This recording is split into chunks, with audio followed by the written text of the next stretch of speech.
Assalamualaikum warahmatullahi wabarakatuh. Selamat datang kembali di program kesayangan kita yaitu Madang, Materi Isi Daging Persembahan UPTD Tekom dan Infodik Provinsi Kalimantan Timur.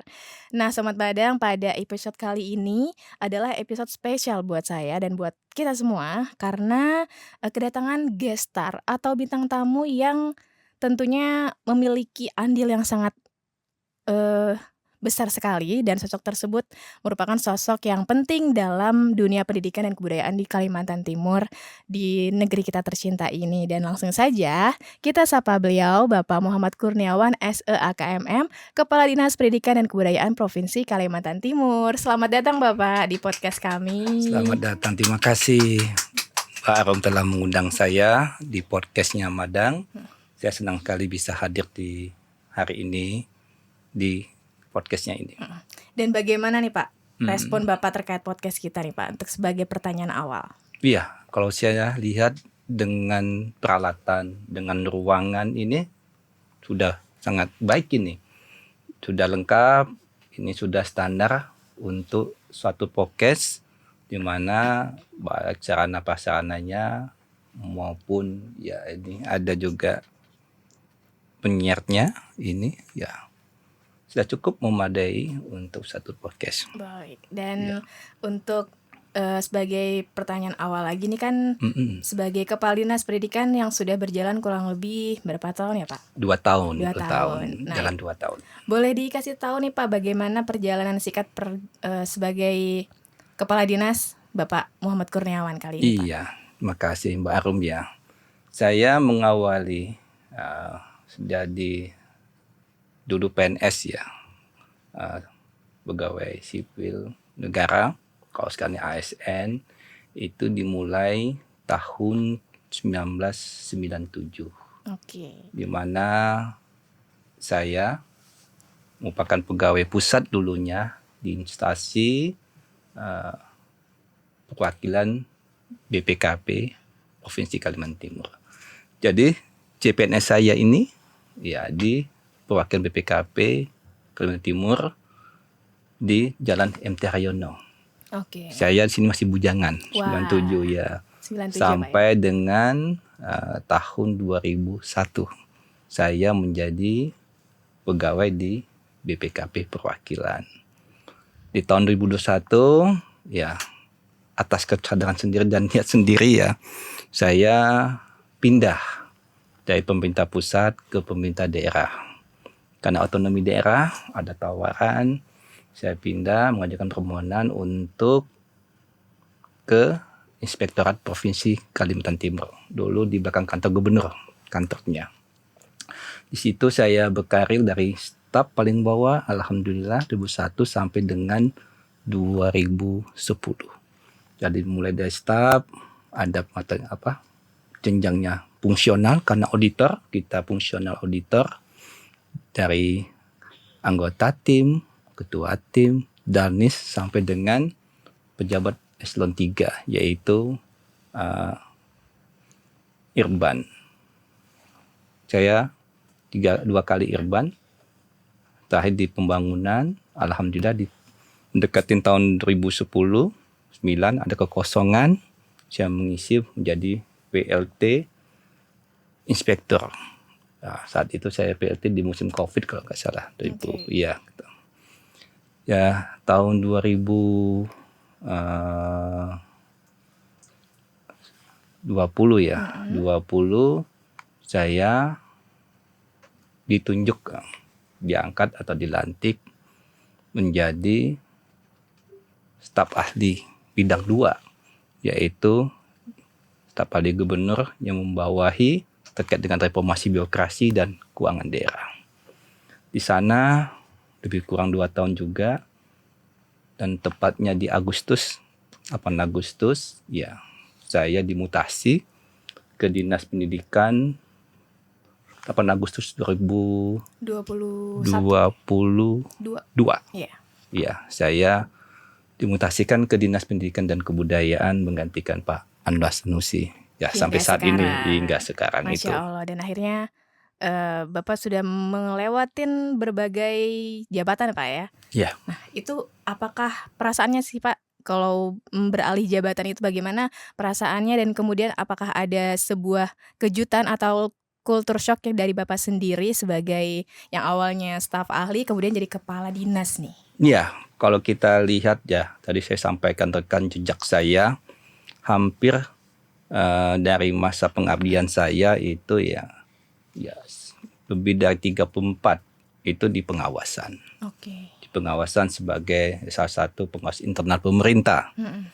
Ya, kita mempunyai fungsi-fungsi yang beda dengan macam-macam kegiatan-kegiatan menjadi tugas dan fungsi. Nah, kita pindah lagi ke staf ahli.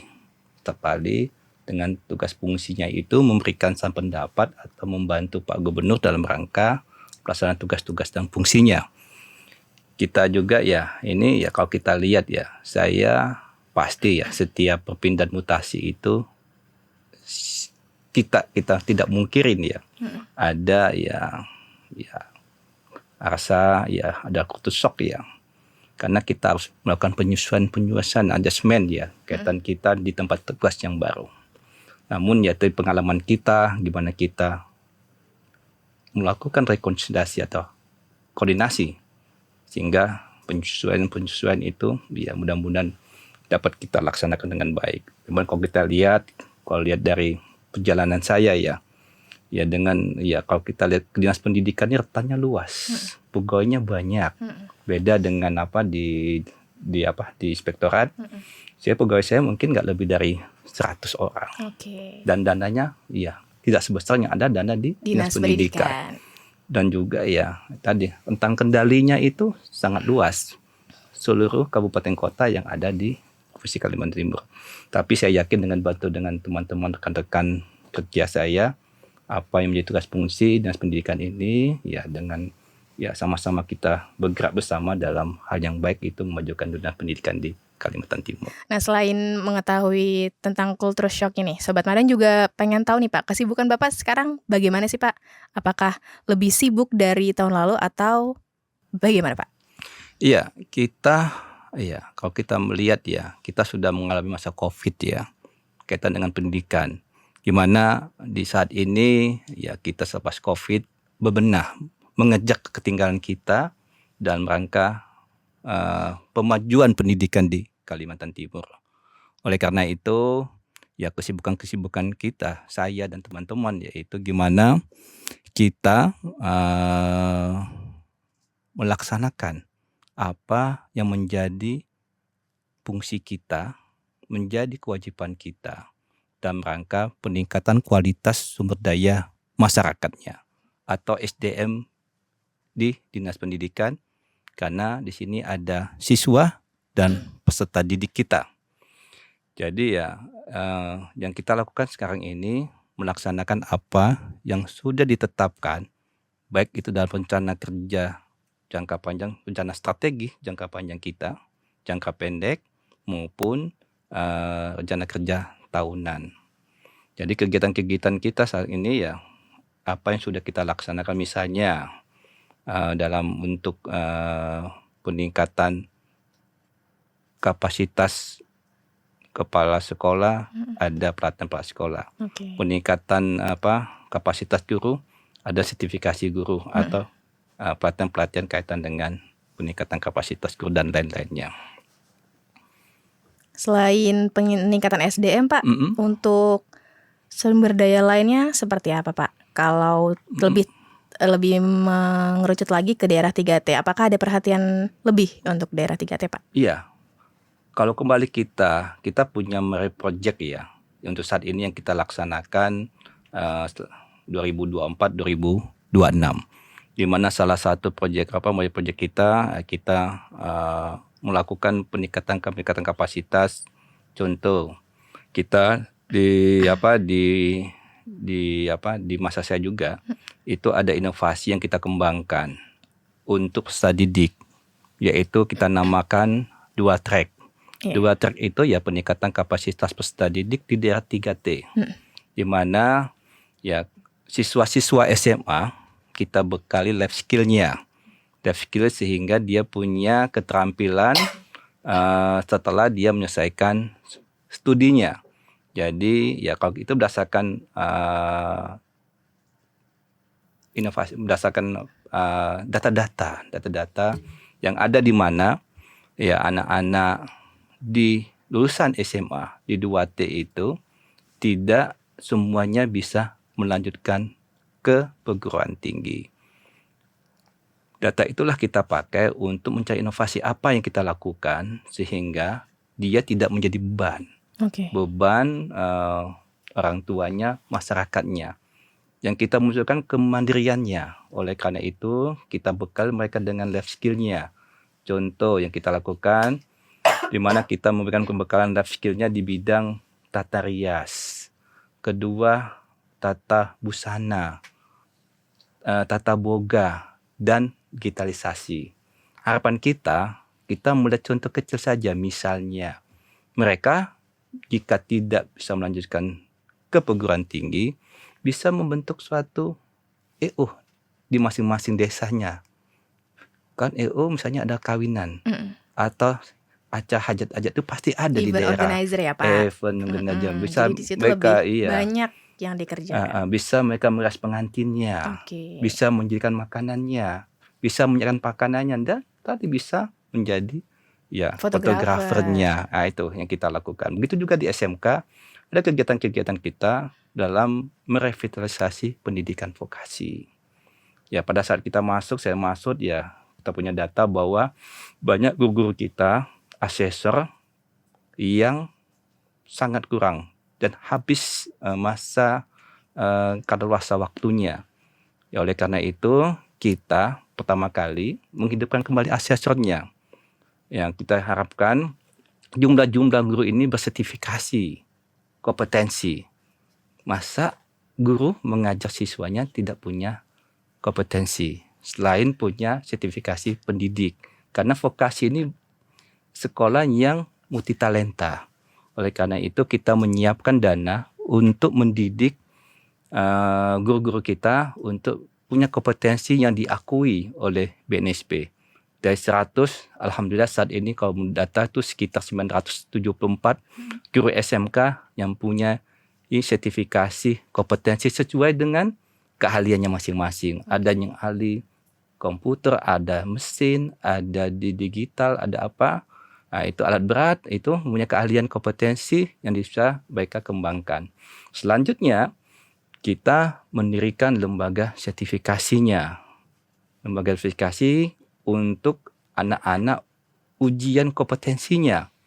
Di mana kalau kita bicara aturan, itu minimal 10% dari SMK yang ada. Kita punya 214 SMK saat itu. Oleh karena itu, kita masih mempunyai baru kalau nggak salah 14 SLP, itu LSP, Lembaga Sertifikasi Profesi P1 yang ada di SMK. Oleh karena itu, kita kejar untuk memenuhi syarat 10% tadi. Alhamdulillah saat ini kita sudah mempunyai lebih dari 29 LSP. Sehingga standarnya itu baik.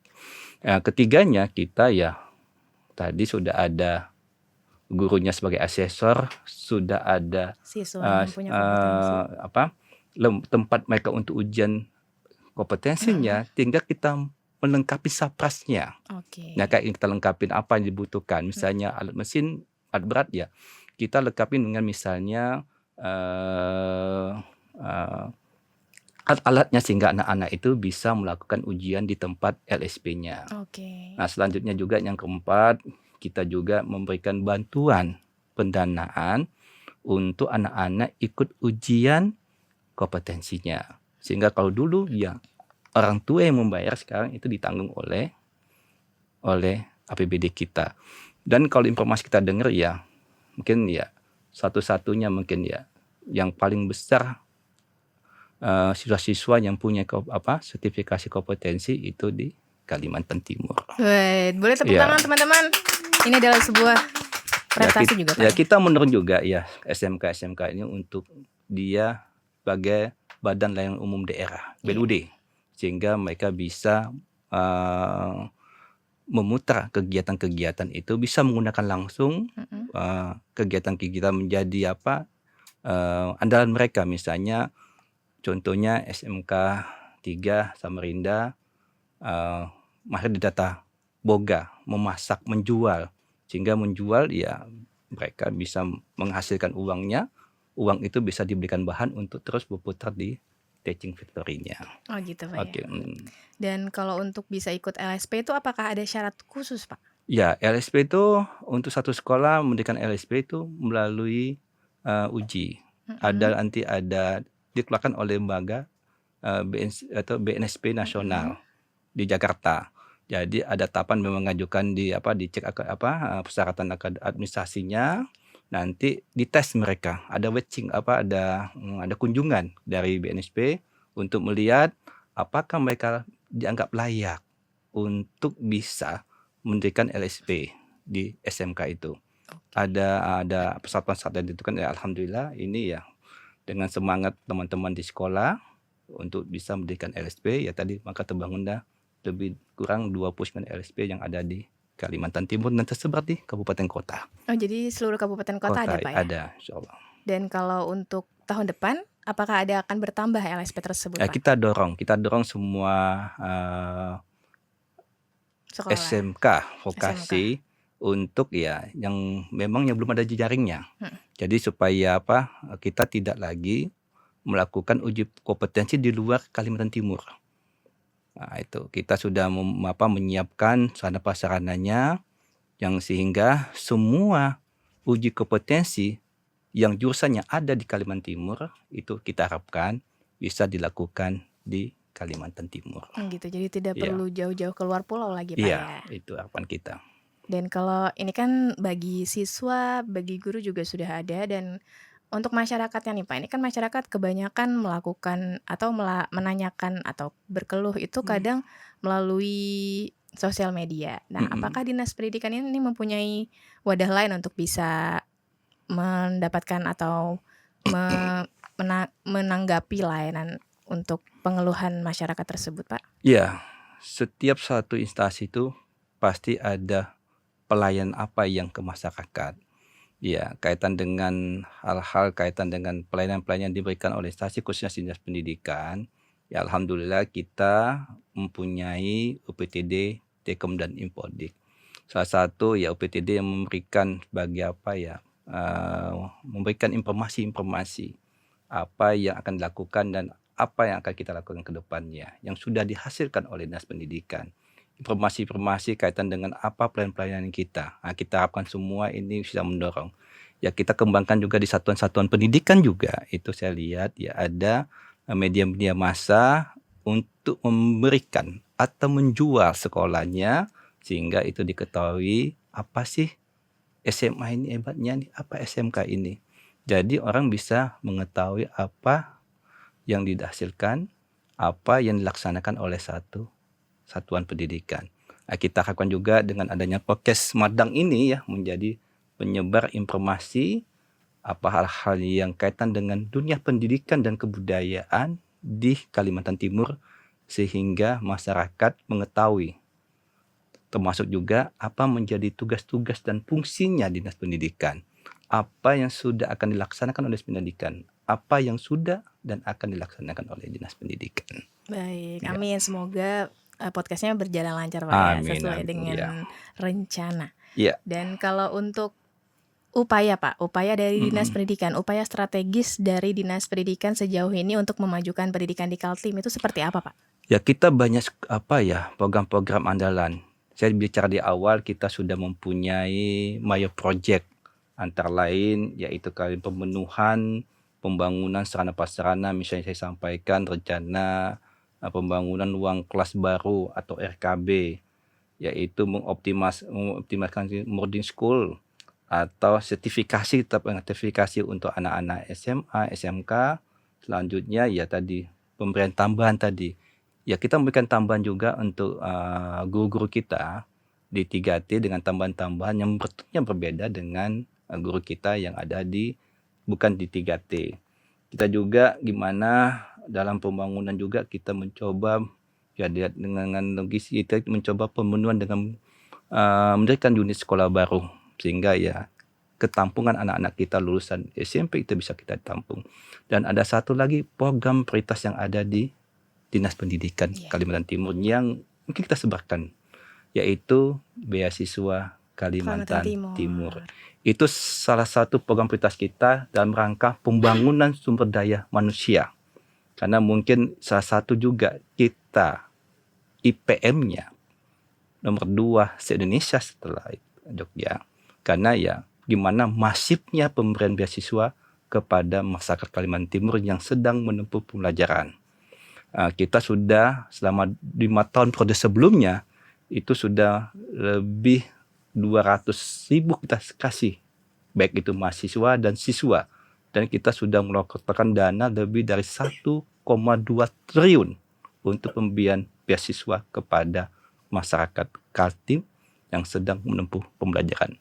Yaitu menjadi andalan karena ya kita tahu pembangunan SDM ini ya dengan pemberian beasiswa, sehingga ya harapan kita dengan beasiswa ini bisa lagi meningkatkan kualitas daya saing masyarakat SDM di Provinsi Kalimantan Timur.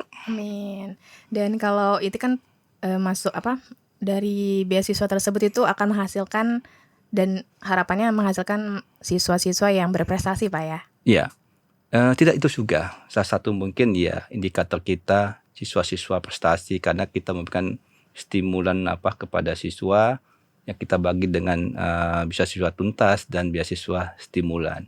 Harapan kita tadi ada dampak pemberian beasiswa ini dalam rangka peningkatan kapasitas sumber daya manusianya yang berkualitas dan berdaya saing. Dengan pemberian beasiswa ini, harapan kita tidak ada lagi anak-anak yang tidak bisa melanjutkan sekolahnya, baik itu di sekolah menengah, dasar maupun ke perguruan tinggi. Ini ya harapan kita, dengan ini angka partisipasi sekolah menjadi meningkat. Tadi ada kaitan dengan IPM kita nomor 2 se-Indonesia. Nah, harapan kita ini juga dengan beasiswa ini akan menambah daya dobrak ya, kita tentu siap dengan ibu kota negara Nusantara di Indonesia, di Kalimantan Timur, gimana kita sudah mempersiapkan sumber daya kita untuk bisa berpartisipasi bukan sebagai penonton di ibu kota negara Nusantara. Baik, dan kalau kita lihat masa-masa sekarang ini kan masih dalam masa libur panjang, Pak ya, untuk peserta didik. Nah, bagaimana atau apakah ada masukan dan motivasi dari Bapak untuk mereka yang siswa baru yang akan melanjutkan setiap jenjang, semua jenjangnya, Pak? Iya, saya sebagai pengampu pendidikan di sekolah menengah, saat ini kita baru menyelesaikan proses penerimaan peserta didik baru PPDB, di mana sudah kita umumkan untuk tahap pertama maupun tahap kedua. Ini selesai sudah tanggal 26 atau 28 kemarin sudah pengumuman kaitan dengan penerimaan siswa baru. Harapan kita juga siswa-siswa baru ini yang diterima ini ya harus semangat, harus memberikan daya juangnya dalam rangka peningkatan sumber daya manusianya. Kita juga sudah menekan sarana prasarana sekolah menjadi sekolah nyaman dan digitalisasi, sehingga ya harapan kita juga siswa-siswa kita semakin nyaman untuk sekolah. Kita lengkapi dengan semua fasilitas, baik itu fasilitas perpustakaannya dengan titik baca, sehingga ya literasi ini harapan kita ya ini semakin meningkat. Literasi numerasi ini semakin meningkat, sehingga ya ada dampak dalam pendidikan di Kalimantan Timur. Kita sudah merasakan ada peningkatan pendidikan kita dari 47 atau 48 menjadi 75 di tahun 2023. Ini 24 nanti kita tunggu berapa angka rapor pendidikan dicapai oleh Dinas Pendidikan kaitan dengan pembunuhan SPM juga, penganggaran kita dan hal-hal capaian lainnya. Itu ya, Pak ya. Nah, nih bagi Sobat Madang yang sudah melihat atau mendengar beberapa pemaparan dari Bapak Kadis tadi, setelah ini kita akan ada masuk dalam satu sesi spesial lagi, Pak. Namanya sesi TTM, Tebak-tebak Madang. Nah, tebak-tebak Madang ini, Pak, Bapak akan mengambil nomor beneran nomor ya, Pak? Ngambil nomor kemudian Iya. Bapak akan mendapat pertanyaan dari kami. Pertanyaannya Oke. rahasia. Jadi Bapak Oke, saya ambil satu ya. iya, coba dulu. Bismillahirrahmanirrahim. Apa nih? Oke, Oke. nomornya kita buka. Guys, nomor 2. Apa itu 2? Wah, nomor 2 adalah pertanyaannya susah atau tidak nih menurut Bapak. Nah, ini Sobat Madang nih, pertanyaan untuk Bapak Kadis pada edisi hari ini, yaitu permen apa yang paling besar, Pak? Wah, permen ya? apa yang paling Iya. besar? Permen kalau kita Mm-mm. ke bahasa sananya itu ya candy ya. Candy pasti ada candi ya, candy ya. Candy atau bisa candy Borobudur atau candy Robin Hood nih. Wah, candy. Iya. Bener juga. Iya Kak, ya atau enggak ya? Iya. Jawaban Bapak ini kita kunci Pak ya. Iya. Jawaban candy Borobudur ini Pak ya. Iya. Atau candy Roro Mendut. Iya. Nah, apakah ada jawaban yang benar dari Bapak? Langsung saja kita lihat jawabannya. Tring. Benar guys. Ternyata Bapak Kadis sangat nih. Kalian tuh harus mencontoh Bapak Kadis guys. Bapak sekali nyoba bener candy Borobudur. Nah itu adalah pertanyaan yang pertama. Kita akan ada 2 lagi Pak. Wah, 2 lagi nih. Ya boleh, silahkan dipilih lagi nomornya. Oke. Nah kita buka nomor 4. 4 ini. Apa nih nomor 4 ini? Ini adalah Pertanyaannya. nomor genap lagi nih. Iya nih. Nomor genap, semoga pertanyaan juga gampang. Pertanyaan nomor 4. Hewan apa yang sering kita temui di depan pintu kantor? Nah, kalau di Tekom tuh banyak kucing, Pak. Oh iya. Apakah jawaban ini sama dengan yang dimaksud di kuis TTM kita pada edisi hari ini? Tebak-tebak Madang, hewan apa yang sering kita temui di depan pintu kantor? Wah, ini. Bisa jawaban beneran, bisa jawaban agak-agak nyeleneh nih, Pak. Oh, ini ya, nyeleneh ya. Nyeleneh. Ya biasanya di tiap-tiap kantor pemerintah itu yang dipasang ya. Dilarang yang penting kan dilarang masuk ya. Dilarang masuk. Kalau dibandingkan dengan hewan ini belalang yang tidak pentingan dilarang masuk ya. Oh, berarti jawabannya hewannya belalang, Pak ya? Iya, hewannya belalang ini. Bener atau enggak nih guys? Karena belalang ini kan agak-agak susah ya kita bayangkan kalau depan kantor. Tapi kita coba kunci saja Pak ya. Iya. Belalang tersebut apakah benar belalang yang hewan apa yang sering kita temui di kantor? Sampai belibet saya.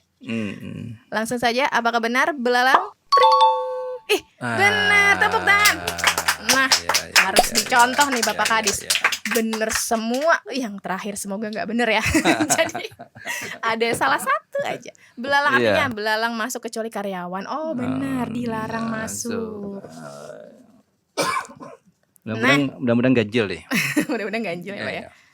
1 ganjil benar nomor 1. Pilihan yang tepat untuk pertanyaan yang nyeleneh. Wah, kesenian apa? Saya bacakan ya Pak.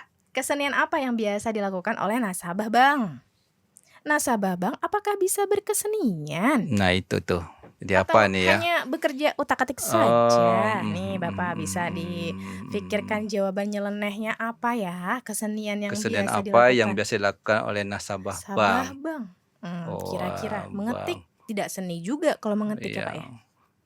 Bank itu nasabah di bank itu pasti dia ada tujuannya. Tujuan itu kalau nggak menabung, menarik uang.